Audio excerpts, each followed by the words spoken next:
आज हम पढ़ेंगे function of classroom management and role and responsibilities of teacher in classroom management, roles and responsibility of student in classroom management. तो सबसे पहले जब हम बात करते हैं फंक्शन ऑफ क्लासरूम मैनेजमेंट की, तो जो पहली चीज़ हमारे पास आती है, जो बेसिक फंक्शन है उनमें प्लानिंग सबसे पहले आ जाती है कि अब हमने चीज़ों को मैनेज करना है, मैनेजमेंट की तरफ हम जा रहे हैं, तो कौन कौन सी चीज़ें, कौन कौन से स्टेप्स या कौन कौन से फंक्शंस हैं जिनको हम फॉलो करेंगे। तो सबसे पहले हमारे पास प्लानिंग आ जाती है कि हम अपना माइंड सेट करते हैं कि हमने करना क्या है। हम अपने इस जो क्लास है इसको मैनेज करेंगे, तो मैनेज हम करेंगे किस तरीके से। हम अपने माइंड में एक स्केच बनाएंगे, एक प्लानिंग करेंगे कि हम इस टाइम क्लास में जाएंगे, स्टूडेंट्स को इस तरीक़ेकार से हम बिठाएंगे। हमने स्टूडेंट्स की रोज़ बनानी है, उनकी अलग अलग ग्रुप्स बनाने हैं, उनको इस सेटअप में बिठाना है कि सारा जो एविएट्स हैं, वाइट बोर्ड वगैरह, उनको क्लियर नज़र आएगी। सारा का सारा जो हमारे माइंड में स्केच बन रहा होता है, इसको हम प्लानिंग कह रहे होते हैं। आगे उसने लिखा हुआ है deciding what needs to happen in the future and generating plans for action. के फ्यूचर में हमने क्या करना है, आगे आने वाले टाइम में। अब हम क्लास में गए नहीं हैं, उससे पहले हमने जो प्लानिंग की है वो है कि हमने क्लास में जाके जो जो एक्शंस परफॉर्म करने हैं, जो जो काम करने हैं, वो सारे के सारे हमारी प्लानिंग का हिस्सा होंगे, वो हमारी प्लानिंग होगी। प्लानिंग के बाद जो अगला स्टेप है उसको हम ऑर्गेनाइजिंग कहते हैं। अब प्लान हमने कर लिया, स्केच हमने बना लिया कि हमने इस तरह के काम करने हैं, ये वाला माहौल हमने क्रिएट करना है, क्लास का जो एनवायरनमेंट है वो इस तरह का हम क्रिएट करेंगे, तो वो हमारा कंटेंसिव लर्निंग एनवायरनमेंट होगा या पॉजिटिव लर्निंग एनवायरनमेंट होगा। तो उसके लिए अब हमने चीज़ों को ऑर्गेनाइज करना है, हमने चीज़ों को मैनेज करना है, हमने उनको तरतीब देनी है, हमने एक सेट बनाना है, एक उसका सिस्टम बनाना है कि जिससे हमें ये लगे कि ये चीज़ पहले करने की है, ये चीज़ बाद में करने की है। सबसे पहले हमने प्लानिंग तो कुछ की हुई थी कि हमने अपने क्लास को एक बेहतरीन क्लास बनाना है, एक ऐसे क्लास बनाना है कि जिसमें हमारे स्टूडेंट को हर चीज़ समझ आ रही हो, हमारे स्टूडेंट को चीज़ें आसानी से वो अंडरस्टैंड कर सकते हों, वो हमारी प्लानिंग थी। अब ऑर्गेनाइजिंग में हमने जाके तरतीब देना है, एक सेट बनाना है कि जिससे जो जगह, जिस चीज़ के लिए जो जगह मुख्तस है, वो वहाँ ही जाके सेट रहे, तो वो हमारी ऑर्गेनाइजिंग होगी। Making sure the human and non human resources are put into the place, कि वो जो भी चीज़, हाँ वो इंसान है या वो कोई और चीज़ है, उसको हमने जो उसकी जगह है, जो उसकी बेहतरीन जगह है, उस जगह पे जाके जो रखना है, वो हमारी क्या हो जाएगी, ऑर्गेनाइजिंग। फिर कोऑर्डिनेटिंग है, कोऑर्डिनेट करना। ठीक है, हमने एक दूसरे के साथ कम्युनिकेट करना, एक दूसरे के साथ बातचीत करना, चीज़ों को इस सेटअप में लेके आना कि एक चीज़ दूसरी चीज़ के साथ लिंक कर रही हो, एक जो स्ट्रक्चर है वो दूसरे स्ट्रक्चर के साथ रिलेट कर रहा हो। तो कोऑर्डिनेटिंग में वो कहता है creating a structure through which an organisation goal can be accomplished, कि भाई वो चीज़ें, वो काम करने हैं कि जिससे हमें ये चीज़ लगे कि जो हमारा प्रोसीजर है वो परफॉर्म हो रहा है, वो जो काम हम करने के लिए जा रहे हैं वो काम होता हुआ हमें नज़र आ रहा होता है। एक चीज़ को दूसरी चीज़ के साथ हम रिलेट करें, एक प्रोसेस के थ्रू हम चीज़ों को स्टेप बाय स्टेप लेके चल रहे होते हैं। कोई भी हम काम करते हैं, मिसाल के तौर पे हम अगर इस मैनेजमेंट से निकल जाते हैं, क्लासरूम मैनेजमेंट से भी निकल जाते हैं, हम बाहर आके देखें तो कोई भी ज़िंदगी में हम कोई भी काम करते हैं, वो काम करने के लिए हमें सबसे पहले प्लानिंग की ज़रूरत है। हम उसके लिए प्लानिंग करते हैं। आप अपनी एक इसी एक सेमेस्टर को रख लें, यही आपका एक चौथा सेमेस्टर या पाँचवा जो सेमेस्टर आपका चल रहा है, इस सेमेस्टर के लिए आप चौथे सेमेस्टर के एंड पे जाके कहेंगे कि अच्छा अब हम पाँचवें सेमेस्टर में जाएंगे, तो यहाँ मेरा CGPA बहुत कम था, अब मैंने करना है अपने CGPA को मेंटेन करना है या अपने GPA को मेंटेन करना है।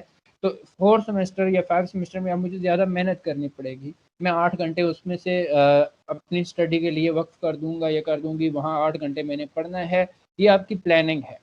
8 घंटे कौन से पढ़ने हैं, आप 9 बजे से लेके 2 बजे तक पढ़ रहे हैं, आप 8 बजे से लेके 3 बजे तक या 4 बजे तक या 1 बजे तक पढ़ रहे हैं, वो जो आपने टाइम मैनेजमेंट की है, वो आपने टाइम को ऑर्गेनाइज कर दिया।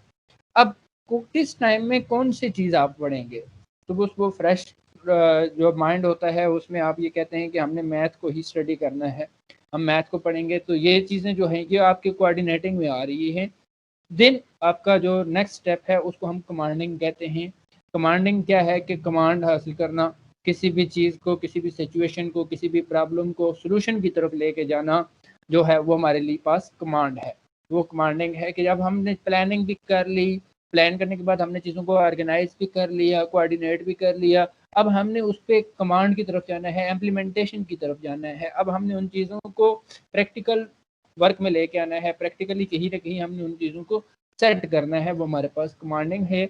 और फिर कंट्रोलिंग की बात आ जाती है कि कंट्रोल कैसे किया जा रहा है। जो प्लान हमने किया हुआ था, जो माइंड सेट हमारा था, जो स्केच हमारे माइंड में बना हुआ था, आया उस स्केच के ज़रिए, उस स्केच के तहत ही हम चीज़ों को आगे लेके जा रहे हैं, वही चीज़ें हमारे सामने मौजूद हैं या नहीं हैं, वो सारी की सारी चीज़ जो है उसको हम कंट्रोलिंग का नाम देते हैं। बेसिक फंक्शन 4 फंक्शन थे। सबसे पहले प्लानिंग की बात थी, फिर ऑर्गेनाइजिंग की बात थी, कोऑर्डिनेटिंग की बात थी, कमांडिंग की बात थी एंड कंट्रोलिंग की बात थी। यहाँ आपके प्लान से लेके जो आपके माइंड में एक स्केच बना हुआ है, उससे लेके आपके इम्प्लीमेंटेशन तक, आपके एवेल्युएशन तक, सारा का सारा जो प्रोसेस है वो आपके बेसिक 4 फंक्शन थे। अब हमने देखना है कि role of teacher in classroom management. कल मैंने आपको पढ़ाया था कि वाकई ही जो क्लास है, क्लास रूम को, एक रूम को जब हम क्लास रूम कहते हैं तो वो तब जाके कहते हैं कि जब हमारा इंटरेक्ट हो रहा होता है एक टीचर का स्टूडेंट्स के साथ किसी भी फॉरम पे, वो कॉलेज है, यूनिवर्सिटी है, वो स्कूल है, प्राइवेट स्कूल है, पब्लिक स्कूल है, जहाँ भी है, जहाँ एक टीचर इंटरेक्ट कर रहा होता है, जहाँ एक टीचिंग लर्निंग प्रोसेस जो है वो परफॉर्म हो रहा होता है, उसको हम क्लासरूम कहते हैं। तो उस क्लासरूम में दो जो मेन फैक्टर हैं, जो दो मेन फिगर हैं, जो दो मेन फाउंडेशंस हैं, वो पहली फाउंडेशन हमारे पास टीचर है और दूसरी फाउंडेशन हमारे पास स्टूडेंट है। जब हम टीचर्स की बात करते हैं तो वहाँ टीचर के जो हैं कुछ रोल्स हैं, कुछ रिस्पॉन्सिबिलिटीज़ हैं, कुछ उसकी जिम्मेदारियाँ हैं, जब वो निभाता है तो क्लासरूम जो है वो आपकी वेल मैनेज हो जाती है, वो मैनेज होगी। उसमें वो चीज़ें जब वो फैक्ट्स और फिगर्स जो हैं वो परफॉर्म होते हुए नज़र आ रहे होंगे तो वो जाके हमें एक बेहतरीन क्लासरूम का नक्श या नमूना पेश कर रहा होगा। सबसे पहली जो टीचर की जिम्मेदारी है वो है ऑर्गेनाइज योर क्लासरूम। अब टीचर ने करना क्या है? टीचर ने अपनी क्लास को ऑर्गेनाइज करना है। ऑर्गेनाइज वो सीटिंग अरेंजमेंट्स के भी करेगा, वो स्टूडेंट्स की प्रॉब्लम्स को भी हल करेगा, जो स्टूडेंट्स के इश्यूज क्लास में मौजूद हैं, बहुत सारे स्टूडेंट्स होते हैं, उनके इश्यूज होते हैं, उन इश्यूज को ओवरकम करेगा तो वो क्लास ऑर्गेनाइज कर सकता है। एक स्टूडेंट एंड पे बैठा हुआ है, उसकी आई साइड वीक है, उसको नज़र ही नहीं आ रहा और वो एंड से बैठ के आपकी बातों को सुनता जा रहा है। आप व्हाइट बोर्ड पे क्या लिख रहे हैं, आप आगे परफॉर्म क्या कर रहे हैं, एक्टिविटीज़ क्या करवा रहे हैं, वो उसको उसको कुछ नज़र नहीं आती। सिर्फ अगर वो आपकी साउंड सुन सकता है तो वो चीज़ों को जिस तरह एक देखने वाला बच्चा अंडरस्टैंड कर सकता है, वो अंडरस्टैंड नहीं करेगा। तो जब आप आखिर पे उससे पूछते हैं कि हाँ बेटा आपको क्या समझ आई है, तो वो कहता है सर मुझे तो नज़र ही कुछ नहीं आया, मैंने सिर्फ बातें ही सुनी हैं, आगे आपने एक्टिविटी क्या परफॉर्म की वो मुझे नज़र ही नहीं आई। तो नज़र क्यों नहीं आई? सर मेरी आई साइड का मसला था, मुझे मेरी नज़र कमज़ोर है, मुझे आगे नज़र इसलिए नहीं आया। तो बाद में जाके वो चीज़ आप जब देखें उस, फिर उस मसले का आप हल नहीं निकाल सकते। उससे पहले आपने क्या करना है, ये सारे इश्यूज़, आपके सीटिंग अरेंजमेंट्स हैं, आपके स्टूडेंट प्रॉब्लम्स हैं, आपकी लाइट का इशू है, आपके कहीं बैठने की जगह का इशू है, ये सारी की सारी चीज़ों को जब आप ओवरकम करते हैं, एक बेहतरीन लर्निंग एनवायरनमेंट क्रिएट करते हैं, तो वो आपकी क्या है, ऑर्गेनाइज क्लासरूम है। दूसरा है बैलेंस एंड फ्लेक्सिबिलिटी। फ्लेक्सिबिलिटी जो है वो हमारे टीचर के अंदाज में होनी चाहिए और उसने क्लास को बैलेंस रखना होगा। बैलेंस रखने से मुराद ये है कि आपने किसी किस्म का कोई भी जो है वो किसी के साथ ज़ाती अनाज की बुनियाद पर आप ज़्यादा उसको तंग कर रहे हैं और कोई आपका अपना है तो उसको आप जो है ज़्यादा प्रायोरिटी दे रहे हैं। नहीं, आपने हर स्टूडेंट को बैलेंस रख के चलना है। हर स्टूडेंट के साथ आपने इस तरह चलना है कि वो हर चीज़ को अंडरस्टैंड कर रहा हो और हर स्टूडेंट को ये एहसास हो, उसको ये लगे कि जी आपका टीचर आप ही से मुखातब। टीचर जब चीज़ों को बैलेंस लेके चलेगा और अपने जो उसका पढ़ाने का अंदाज है उसमें फ्लेक्सिबिलिटी शो करेगा, कि ज़्यादा सख्त भी नहीं होगा और ज़्यादा नरम भी नहीं होगा। इतना सख्त भी ना हो जाए कि बच्चे डरना शुरू हो जाएं, बच्चों को उसका इतना खौफ तारी हो जाए कि उन्हें कुछ समझ ही ना आ रही हो, और फिर इतना नरम भी ना हो कि बच्चे उसके सर पे सवार हो जाएं, उसकी बात ही कोई ना सुने, उसकी बात को अहमियत ही ना दें। तो ये चीज़ें बैलेंस एंड फ्लेक्सिबिलिटी में है। फिर है maintain the discipline of class. अब टीचर का ये रोल है, उसकी रिस्पॉन्सिबिलिटी है कि वो क्लास में डिसिप्लिन को मेंटेन रखेगा। डिसिप्लिन क्लास का क्या है, वो उस पे पूरी तरह अमल करवाएगा। स्टूडेंट्स जब पढ़ने का टाइम है वो उसको उनको बताएगा कि ये हमारा पढ़ने का टाइम है, इसमें आप किसी किस्म की कोई डिस्कशन नहीं करेंगे, इसमें मैं लेक्चर दूंगा और आप उसको सुनेंगे, नोट करेंगे। इसके बाद हमारा क्वेश्चन आंसर सेशन होगा। क्वेश्चन आंसर सेशन में आपका जो भी क्वेश्चन है आप वो पूछ सकते हैं, और फिर किसी किस्म की कोई डिस्टर्बेंस क्रिएट नहीं होगी, शोर कोई नहीं करेगा, सारे के सारे ऑन टाइम क्लास में मौजूद होंगे। ये जो टाइम है इस पे आप क्लास में आएंगे तो हम अपना वर्क स्टार्ट करेंगे। ये सारी की सारी चीज़ें जो हैं ये भी डिसिप्लिन में आती हैं, और ये एक टीचर की जिम्मेदारी है कि वो डिसिप्लिन को मेंटेन करेगा। फिर हमारे पास कल्चरल सेंसिटिविटी है। हर स्कूल में डिफरेंट एरियाज से, डिफरेंट कल्चर से, डिफरेंट वैल्यूज़ एंड रिलीजियस से लोग होते हैं। हम हमारे पाकिस्तान में, हमारे पास आज़ाद कश्मीर में तो अल्हम्दुलिल्लाह सारे के सारे मुसलमान हैं, लेकिन कुछ स्कूल्स ऐसे हैं, कुछ एरियाज़ ऐसे हैं जहां हमारे पास रिलीजियस सेंसिटिविटी का किरदार भी मौजूद होता है। वहाँ हमने उनके मज़ाहिब का, उनके मज़हब का ख्याल रखना है, और यहाँ टीचर ने क्या करना है कि हर स्टूडेंट के कल्चर का ख्याल रखना है। डिफरेंट कल्चर्स के लोग होते हैं, किसी भी कल्चर को कोई पॉइंट आउट करने की ज़रूरत नहीं। हम बहुत सारी हमारे होते हैं, हमारी ही क्लास में ऐसे स्टूडेंट्स होते हैं जो किसी भी कास्ट से उनका ताल्लुक हो सकता है। ज़रूरी नहीं है वो सारे के सारे ही बड़ी कास्ट से हों, या उनका कल्चर कोई वेल डेवलप्ड कल्चर हो, कोई बैकवर्ड कल्चर, कोई पुराने कल्चर का भी हो सकता है। तो जब आप किसी के कल्चर को पॉइंट आउट करेंगे तो वहाँ स्टूडेंट जो है वो डिसहर्ट होगा। जब वो डिसहर्ट होगा तो वो अपने पेरेंट्स से जाके इसकी बात डिस्कशन करेगा, अपनी फैमिली में करेगा, तो वो एक नया एक जो है वो पेंडोरा बॉक्स खुलता चला जाता है। तो इसलिए कल्चरल सेंसिटिविटी का ख्याल भी एक टीचर जो है उसका क्लासरूम में ये रोल है कि वो ख्याल रखेगा। फिर क्रिएटिंग क्लासरूम एनवायरनमेंट, क्लासरूम का एक ऐसा एनवायरनमेंट बनाए, वो टीचर बनाएगा कि जिसमें सारे के सारे बच्चे इन्वॉल्व हो रहे हैं। ऐसा नहीं है कि आप फर्स्ट रो 2-3 को पढ़ा रहे हैं और आखिर वाले पीछे कुछ गेम्स खेल रहे हैं, कोई अपने एक्टिविटीज़ में लगे हुए हैं, ऐसी चीज़ नहीं होगी। वो एक ऐसा एनवायरनमेंट क्रिएट करेगा कि आपका रोल नंबर 1 से लेके रोल नंबर 60 तक सारे के सारे बच्चे आपके साथ इन्वॉल्व होंगे। वो आपके मुंह से हर निकलने वाले लफ्ज़ पे गौर कर रहे होंगे, आपके हाथ से लिखे जाने वाले हर लफ्ज़ को गौर से देख रहे होंगे, तो आसानी से वो चीज़ों को अंडरस्टैंड करते जाएंगे, समझते जाएंगे। तो जब वो माहौल ऐसा होगा, जिस तरह का माहौल होगा कि भाई बच्चे आसानी के साथ उस चीज़ को अंडरस्टैंड कर सकते हैं, तो आप का टीचर इसमें अहम किरदार अदा करता है। और फिर है हमारे पास रोल मॉडल। टीचर होता ही रोल मॉडल है। आगे हम क्वालिटीज़ ऑफ टीचर में आपने पहले भी पढ़ा होगा, आगे भी हमारे पास इसमें ये एक कंटेंट मौजूद है, qualities of a good teacher. तो ज़ाहिर है जो सबसे पहली क्वालिटी हमारे पास वो भी रोल मॉडल की है, और यहाँ क्लास में भी टीचर को रोल मॉडल होना चाहिए। जब आप क्लासरूम की बात, मैनेजमेंट की बात करते हैं, तो as a good manager teacher को वहाँ परफॉर्म करना चाहिए। वहाँ बैठा हुआ हर स्टूडेंट ये देखे कि उनका टीचर एक बेहतरीन नमूना उनके सामने है, कि जो जो बातें वो हमें बता रहा है वो सारी की सारी उसमें हैं, वो सारी की सारी बातों पे खुद अमल कर रहा है। तो फिर वो सारी की सारी उस बच्चे भी अपनाने की कोशिश करेंगे। देन हमारे पास है roles and responsibilities of students in classroom management.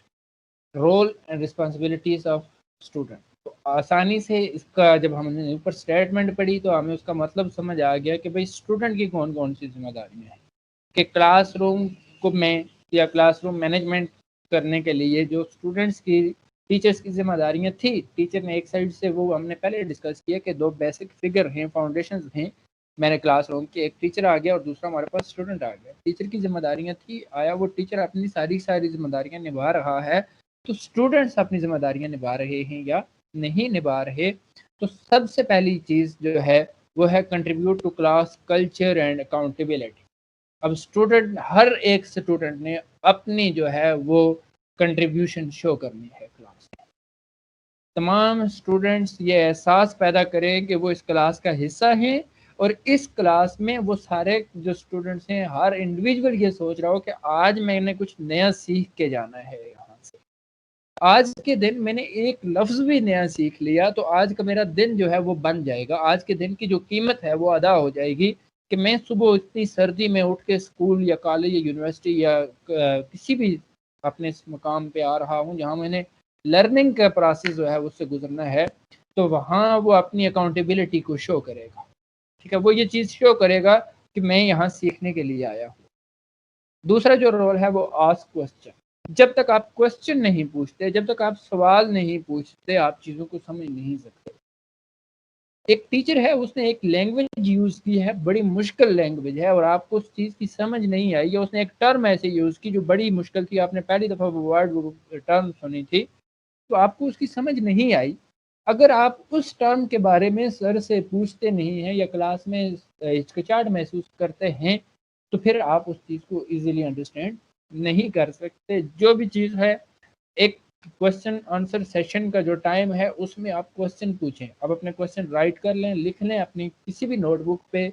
वहाँ जब आपका लेक्चर ख़त्म होता है तो उसके फ़ौरन बाद जब आप क्वेश्चन पूछते हैं, तो आपके जो लिखे हुए क्वेश्चन हैं वो आपको बोले हुए नहीं होंगे। वन बाय वन आप सारे के सारे क्वेश्चन करके अपने सारे वहम दूर कर सकते हैं। फिर है बी एक्टिव पार्टिसिपेंट। एक एक्टिव पार्टिसिपेंट की हैसियत से आपने क्लास में मौजूद रहना है।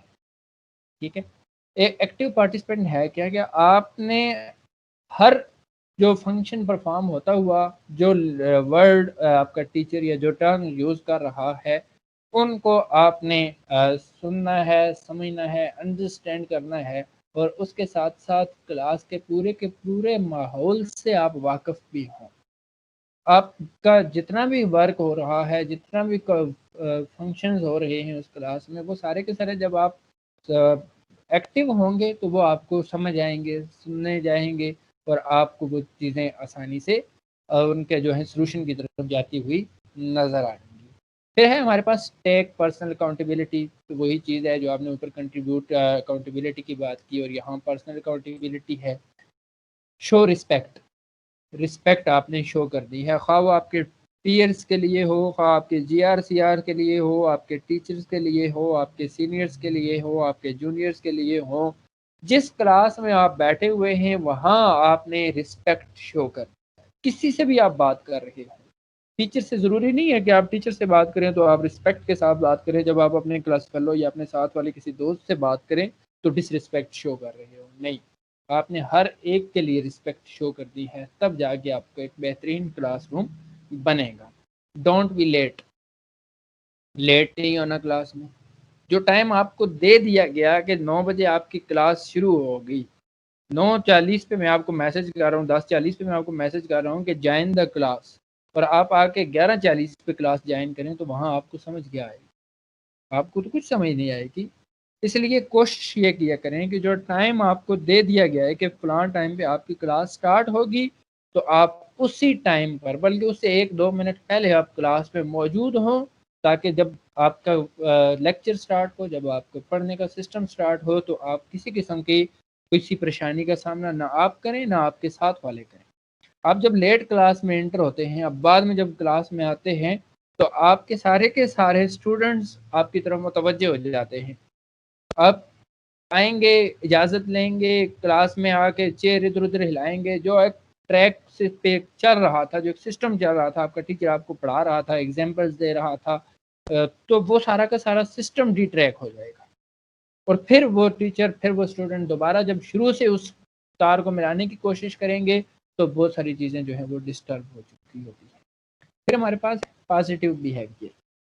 जब हम पॉज़िटिव बिहेवियर की बात करते हैं, तो यहाँ हमारे रवैये की बात आ जाती है, यहाँ हमारे किरदार की बात आ जाती है, यहाँ हमारे करैक्टर की बात आ जाती है कि हमने हर एक के साथ अच्छा बर्ताव करना है।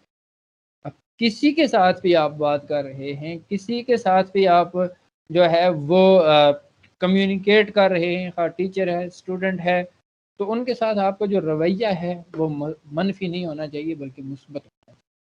एहतराम के साथ बात करें, इज़्ज़त के साथ बात करें, कोई भी बात करें तो उसको, अगर आपसे कोई क्वेश्चन पूछ रहा है कि मुझे ये समझा दें, तो आप उसको आगे से डाँटने की मेरे पास टाइम नहीं है, आप बाद में जाओ या किसी और से समझ लो। इससे बेहतर ये है कि आप अपने 2, 4, 5 मिनट उसको दे दें। शायद आपके समझाने से उसका फ्यूचर बन जाए, उसके कहीं काम आ जाए आपकी वो बात। जब उसका फ्यूचर बन जाएगा तो वो उसका सवाब, उसकी जो उसके दिल में आपके लिए जो रिस्पेक्ट है वो हमेशा कायम रहे। तो ऑलवेज बी पॉजिटिव बिहेवियर। फिर हमारे पास आ जाता है ओबे द टीचर्स। आपने अपने टीचर की रिस्पेक्ट करनी। आपके टीचर को कुछ भी नहीं आता, आपका टीचर आपको नहीं पढ़ा सकता, आपका टीचर आपको नॉलेज नहीं दे रहा उस तरह का कि जिस तरह उसको देना चाहिए या जिस तरह उसका देने का हक है, कहीं ना कहीं वो अपने प्रोफेशन के साथ ज्यादती कर रहा है। लेकिन ये उसका और उसके खुदा का मामला है। आपने जिस हाल में भी आपका टीचर है वो आपका उस्ताद है, कि हजरत अली रजी अल्लाह तआला अन्हु का कौल है कि जिसने मुझे एक लफ्ज़ भी पढ़ाया वो मेरा उस्ताद है, आप मुझे बेच दे या अपना गुलाम बना ले। तो अगर इतनी बड़ी बात वो कह रहे हैं कि जो एक अपना आला मुकाम रखते हैं, एक बड़ा मुकाम रखते हैं, हजरत अली रजी अल्लाह ताला अन्हो कह रहे हैं कि मुझे एक लफ्ज़ पढ़ाने वाला मेरा उस्ताद है, तो हम किस बाग की मूले हैं। हमें एक लफ्ज़ भी पढ़ाने वाला हमारा टीचर है, वो अगर हमें इस चीज़ पे मजबूर कर रहा है कि हम उसके खिलाफ एक लफ्ज़ भी कहें, कुछ भी लफ्ज़ कहें, तो इज्जत के साथ कहें। ये पढ़ाना ना पढ़ाना ये उसकी अपनी है, ये उसका और उसके खुदा का मामला है, लेकिन अपनी तरफ से वो कोशिश कर रहा है, आपको कुछ ना कुछ वो दे के जा रहा है। आपको एक लफ्ज़ भी उसने ऐसा दे दिया कि जो आपका साथ दे रहा है या ज़िंदगी में आपकी रहनुमाई किसी भी कदम पे कर रहा है, तो वो उस्ताद है, उसको इज़्ज़त देनी है, ठीक है? उसका एहतराम करना है। Maintain discipline in the class. Class में डिसिप्लिन को मेंटेन रखना है, डिस्टर्बेंस क्रिएट नहीं करनी। जो रूल्स एंड रेगुलेशन सेट किए गए हैं टीचर्स की तरफ से, एडमिनिस्ट्रेशन की तरफ से, या स्कूल की तरफ से, कॉलेज यूनिवर्सिटी की तरफ से, या सिस्टम की तरफ से, जो रूल्स एंड रेगुलेशन सेट कर दिए गए हैं उनको कभी भी वायलेट नहीं करना। अपना डिसिप्लिन मुकम्मल मेंटेन रखना है क्लास में। इस चीज़ पे जोर देना है कि आया मेरी वजह से क्लास का माहौल ख़राब ना हो, उसका एनवायरनमेंट जो है वो ठीक रहे। Keep the classroom neat and टिडी। अब आपने अपना जो क्लासरूम है उसको बिल्कुल साफ रखना है, उसमें रैपर्स नहीं फेंकने, उसमें जो है आप पेज पे लिखा, पहले तो रजिस्टर लाया ना, टीचर के डर से किसी से पेज ले लिया कि ज़रा पेज देना, मैं कुछ चीज़ें नोट कर लूँ। जैसे ही टीचर क्लास ख़त्म करके निकला तो उसको रोल बनाया, रोल बना के उसी क्लास में फेंक दिया। ये सारी की सारी चीज़ें जो हैं ये क्लासरूम में नहीं हों। Greet everyone with a smile. जब भी किसी से, हर एक से मिलें तो स्माइल के साथ। अब क्लास में आए और आपने मुंह पे 12 बजाए हुए हैं, जैसे ही आप किसी का भी सामना करेंगे वो अपनी साइड मारेगा, वो कहेगा ये पहली 12 बजा के आया हुआ है, इससे साइड पकड़। कोशिश ये किया करें कि जब भी किसी से मिलें, किसी से सलाम दुआ करें, किसी से आमना सामना हो, किसी के साथ बातचीत करें, तो आपके चेहरे पर स्माइल ज़रूर हो। आप एक मुस्कुराहट के साथ उसका इस्तकबाल करें, उसको भी खुशी होगी। Be helpful. हेल्प करनी है क्लास में, आप अपने पीएस के साथ, फेलोज के साथ उनका काम बांटें, उनके बर्डन को जो है वो थोड़ा कम करने की कोशिश करें कि वो जो भी कर रहा है वो आप कहीं ना कहीं उसमें उसकी मदद ज़रूर करें। Complete the assigned work on time. अब आपको असाइनमेंट दी गई है, आपको काम दिया गया है, आपको कोई भी एक चीज़ या टास्क दे दिया गया, उस टास्क को ऑन टाइम आपने कंप्लीट करना है। आपको कहा जाता है कि 3 दिन के अंदर अंदर असाइनमेंट दें, तो 3 दिन का मतलब 3 दिन ही है, तो 3 दिन के अंदर ही उस को जो है काम को पूरा करें और टाइम पे उसको जमा करवाएं। Participate in the activities organised in the class. अब जितनी भी एक्टिविटीज़ क्लास में ऑर्गेनाइज की जा रही हैं उसमें आप पार्टिसिपेट करें।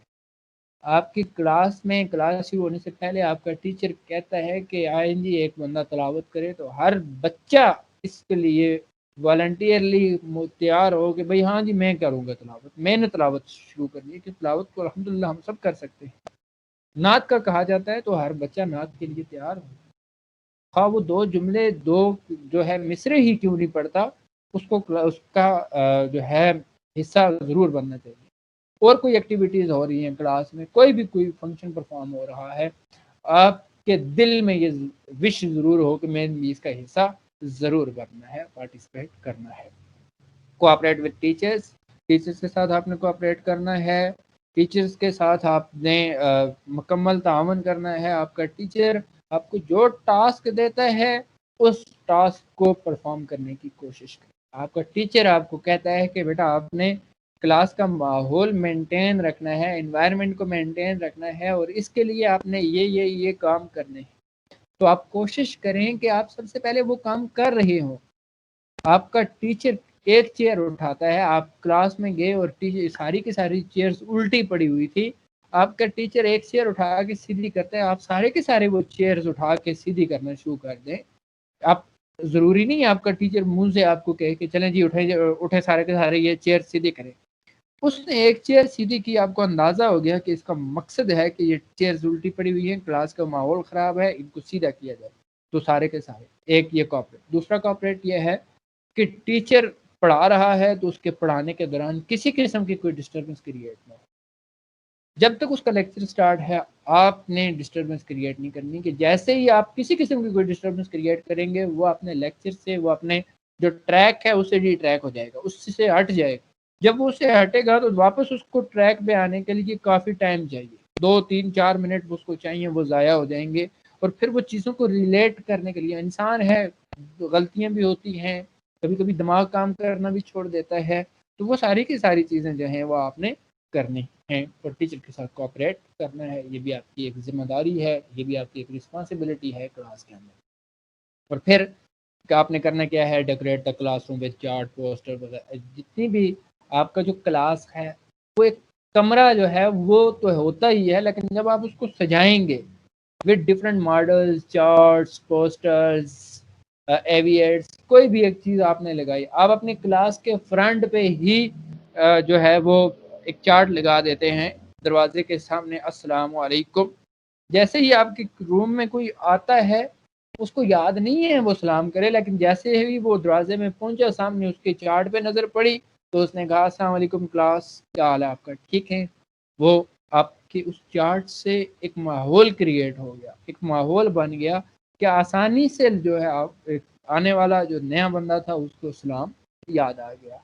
अब मेन जो चीज़ें हैं हमारे पास, जो हमारे कंटेंट का हिस्सा हैं, वो चार्ट्स बना के क्लास में लगा दें, पोस्टर्स लगा दें, मॉडल्स लगा दें। तो उससे होगा क्या, उससे ये होगा कि भाई आपके सारी की सारी वो चीज़ें जो क्लास का हिस्सा थी, जो कंटेंट आपका टीचर आपको पढ़ा रहा है, लाइक मीनार पाकिस्तान हमने पढ़ना था और हमारी क्लास में पहले से ही एक चार्ट लगा हुआ है मीनार पाकिस्तान का। तो हमने जब स्टूडेंट्स को पढ़ाना शुरू किया तो हमने कहा कि बेटा आज हम पढ़ेंगे मीनार पाकिस्तान। तो सामने उसका जो चार्ट था, पोस्टर था, मॉडल था, वो मौजूद था। तो हमने इशारा किया कि ये है मीनार पाकिस्तान। पहले बच्चों की अंडरस्टैंडिंग नहीं थी मीनार पाकिस्तान के बारे में, व्हाट इज़ मीनार पाकिस्तान। किसी ने सोचा किसी बंदे का नाम है, बच्चे हैं कुछ भी सोच सकते हैं। किसी ने सोचा किसी बिल्डिंग का नाम है, किसी ने सोचा किसी शहर का नाम है। और जैसे ही उनकी नज़र यकदम पोस्टर पे पड़ी, चार्ट पे पड़ी, मॉडल पे पड़ी, तो उन्होंने कहा अच्छा ये है मीनार पाकिस्तान। तो जो 1 घंटे का लेक्चर दे के आप उनको समझाते, वो उन्होंने एक लम्हे में समझ लिया। तो अपने क्लासरूम को हमेशा जो है वो चार्ट्स, पोस्टर या इन चीज़ों से सजाएंगे।